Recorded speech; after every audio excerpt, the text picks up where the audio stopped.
Hello and welcome to another beginner's piano lesson here at LearnPianoLive.com. This is a beginner's lesson, so the assumption is you know nothing about piano. You don't know the letters, you don't know how to read music, you don't know any chords. If that's you, you're in the right place. We're starting at the very basics. So really the keys to this lesson is to ask a whole lot of questions. This is you and me, so you gotta ask whatever questions you have so that I, as your teacher, can help you out and know what you need. Now, if you are an absolute beginner, you might want to check out the Absolute Beginners Lesson Pack in the video store, because that'll kind of walk you through some of the very basics that most beginning piano students have. It's free. Just go check it out in the video store. And there's a couple other things too that I want to talk to you about before this countdown clock hits 0.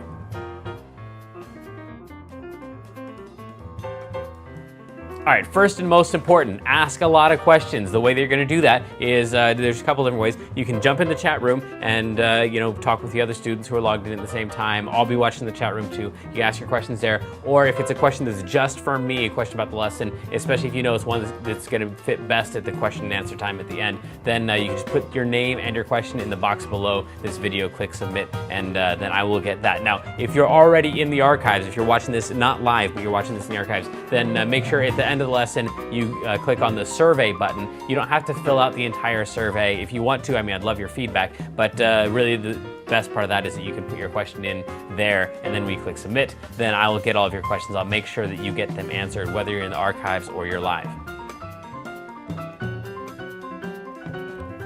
Right next to this video, there should be a PDF button and an MP3 button. Now, you don't really need those till after the lesson because I'm going to be showing you on screen the PDF and showing you how to use it. And I'll play the MP3 during the lesson too, so you know at the end of the lesson how you're going to use that. Some people, though, like to print out the PDF ahead of time, so as I'm making notes on my version, they can make the same notes on their version, but it works either way. All right, this is perhaps the most important part. You need to leave the lesson when you feel like you're sufficiently challenged. So, I'm teaching these lessons, 12 to 15 lessons a month. Normally in traditional lessons, you're getting like a lesson every other week or so. So this is just way too much for you to take in. So, the goal is for you to get some little nugget of something that you can really practice on, really work on. Once you feel like you have that, then you really don't need anything else from me. Go practice. That's where this stuff is really gonna happen. You're not going to get through this lesson and be able to play something really well. You're going to get through this lesson and have the information that you need to practice more effectively. That's really the goal here. So don't feel bad about taking off early. If you feel like halfway through the lesson you got as much as you can take in at that time, then go practice that thing, and then come back whenever you've got that thing down, or you're bored with it, or you just want to check out the next topic. Don't forget also that you've got the archives too. So if you want to see one little thing, just repeat it over and over and over. Just give me, hopefully within 24 hours after the lesson, this thing will be up in the archive, so you can just go back and watch it over and over and over and over and just get that little segment down.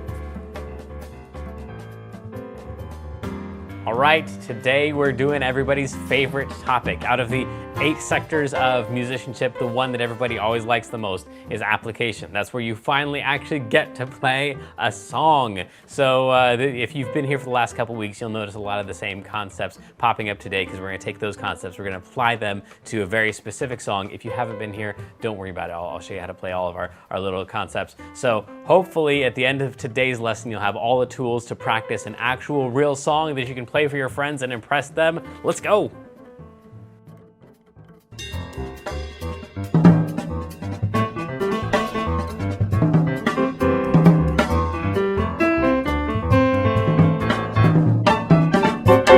Welcome back to you and to me. This is our first lesson back in quite a while. It feels like, I guess it's only been like a week or so, couple weeks, week and a half. But it feels like it's been a long time. It's good to be back, and we're jumping in today with the Lady Antebellum song. Thank you to all of you for all of the warm wishes and kind thoughts and stuff like that. Everybody's great. The baby is healthy and happy, and that makes 6 kids now, 7 and under for us. And I forget the baby weight. It was like 8 pounds, some ounces. That sounds like a weight. Maybe it was 7 pounds. No, it was 8. It was 8.4.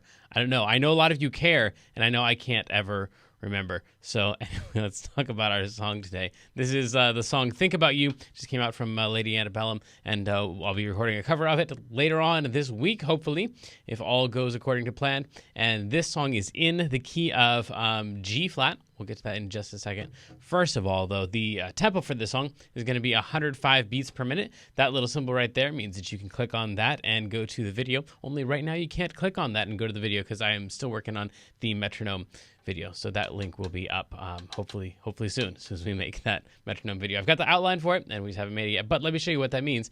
That means that if you just Google metronome, you should be able to come up with something like this. Press play, and this is just a clicking machine, little piece of code that just clicks for you. It's the same thing as this guy over here. So this is the more professional, old-timey one. I don't know. I prefer the digital ones that I have to this one, but this one looks cool. So it sits here and doesn't really get used a whole lot. But they're the same thing. It's just you want something that's going to click for you at some consistent tempo. The tempo for this song is 105. So this would be our goal tempo. And you'd get 4 of those for every chunk in here. We call those chunks measures. From this line, called a bar line, to this line right here, that's 4 of those clicks. It goes by pretty quickly. So 1, 2, 3, 4, and we're already on to the next chunk. So this would be 1, 2, 3, 4, 1, 2, 3, 4, 1, 2, 3, 4, 1, 2, 3, 4. That was the entire first line, just like that. So that's why you probably don't want to try practicing this thing at 105. That's our goal tempo. That's where we want to get eventually. I would recommend starting out like maybe at 0. So maybe just try playing the chords. Don't worry about any of the tempo. And then when you finally think that you're ready for the metronome, maybe starting out somewhere in the 60 range, which would sound something like this, which is still going to feel crazy fast when you go to play this stuff.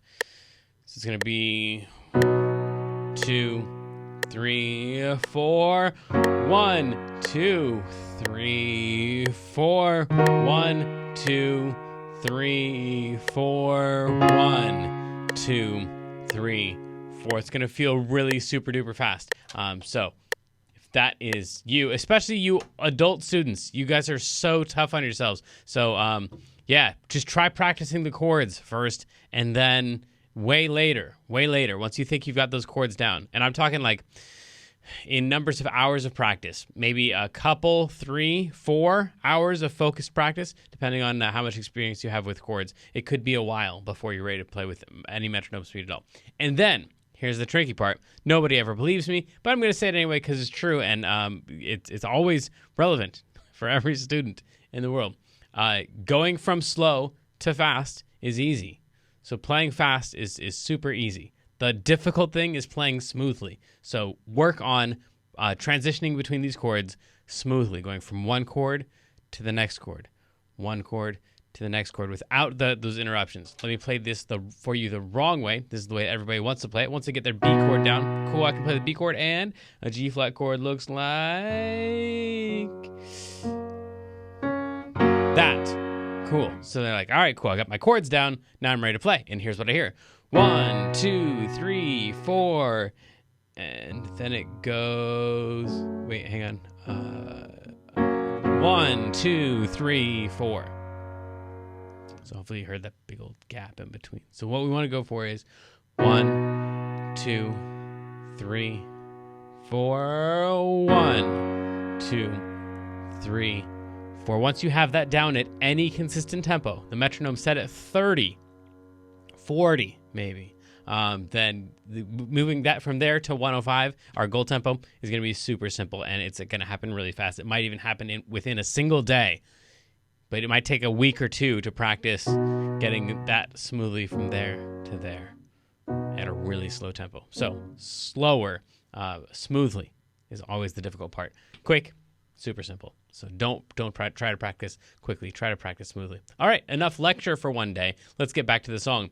Right here, I think it was mid. Right here was the where the B actually goes, but because I didn't have any room over here to put words in, then we just have that right there. So it was mid July is where the B comes in, and this is kind of a combination of lead sheet and chord chart. So I've tried to give you all the measures, so you don't have to know the song in order to know where the chords come in.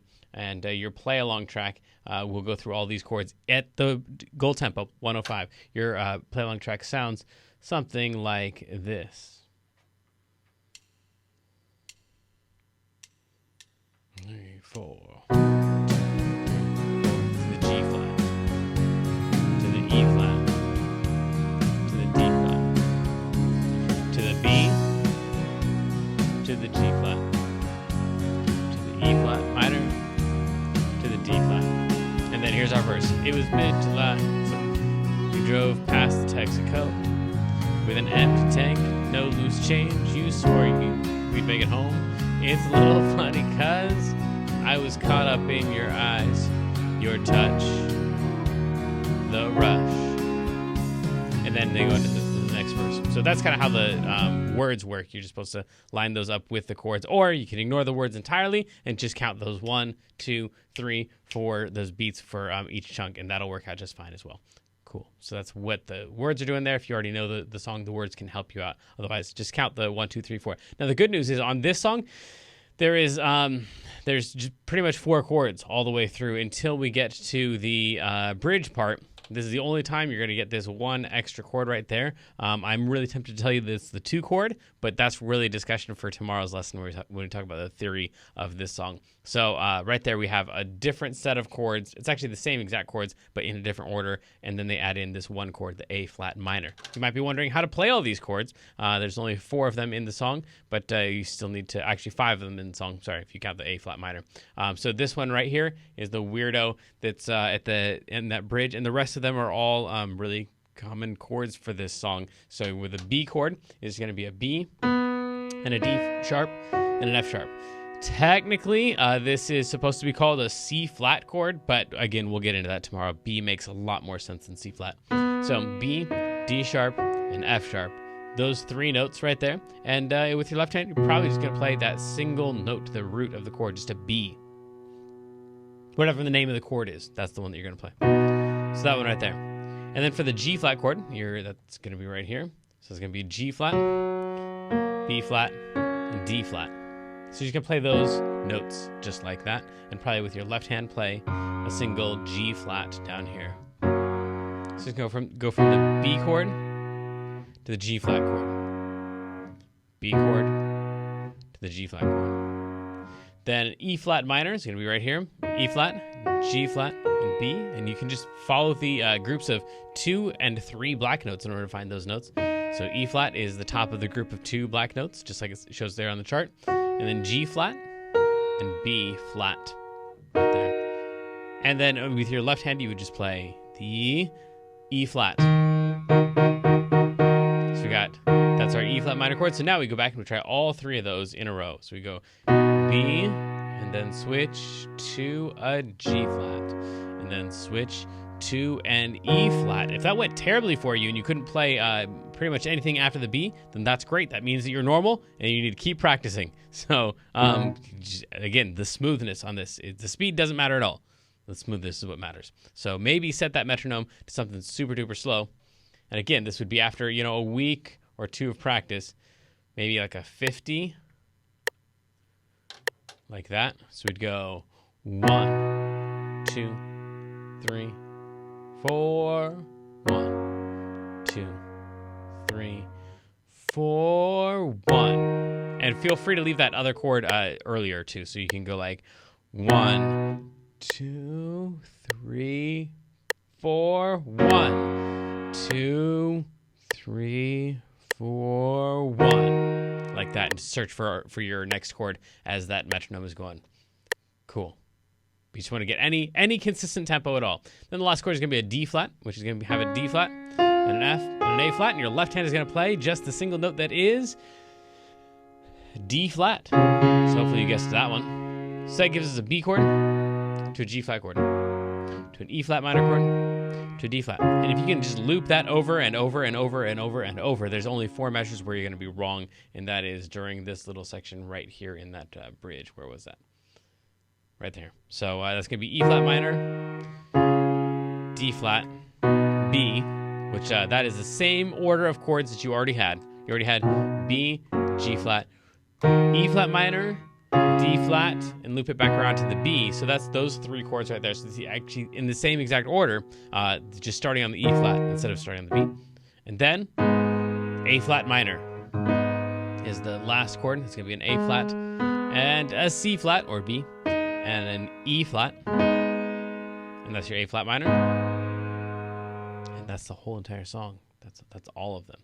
Now I can't play the large chunks of the song, any chunks of the song, because copyright stuff, and they'll pull my video and whatnot, and you won't be able to watch the stream anymore. But it is those 4 in a row. Let me see if I can get you just a couple seconds of it. It's the Lady Antebellum "Think About You" song. It sounds like this. It was mid-July. So that's about all I think I can get away with. So that's your song. So that's about the feel right there. And of course you can go look it up and listen to that on your own. So it's gonna be 1, 2, 3, 4, 1, 2, 3, 4, 1, 2, 3, 4, 1, 2, 3, 4. And then also you have inversions, which we usually don't get to in the beginner's lesson, but today, since we have a little bit of time and the chords are super duper repeaty, this B chord is a B and a D sharp and an F sharp, just like we said before, but you don't have to play them in that order. You can also play them in any other order that includes a B and a D sharp and an F sharp. So like a B and a D sharp and an F sharp, that totally works. Or a B and a D sharp and an F sharp, that totally works. Or a B and a D sharp and an F sharp, that totally works well. So you can put this in any order, whatever you were going to guess and say, is it okay if I put it in this order? As long as you're using those notes, then yes. Yeah, cool. So then that's where we get some of these other inversions. I'm just playing the exact same notes right now. I know it looks like I'm switching stuff around. I'm not. I'm just playing the same exact notes in different inversions. This is all B's and D sharps and F sharps. And then G flat, the same exact thing. You can put those notes in any order you want. E flat minor, D flat.